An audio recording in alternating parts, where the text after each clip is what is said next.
2026-yil 14-may sanasiga ikkita 15 kilovatlik atrofi utuplonli ko'mirli kotellarimiz xudo xolasa Andijon viloyatiga chiqib ketyapti.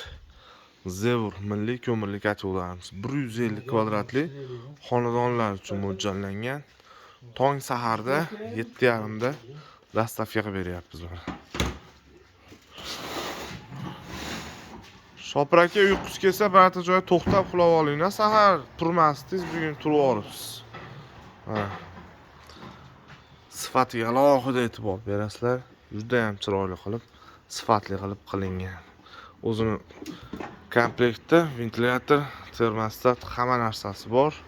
150 kvadratli xonadonlarga 45 kilogramm ko'mir 22 soatdan 26 soatgacha yonib turibdi. Kimga shunaqa kotellar kerak bo'lsa, bemalol tepadagi raqamlarga aloqaga chiqaverasizlar. 12 ta viloyatga ko'mirli kotellarimizni dastavkasi bepul.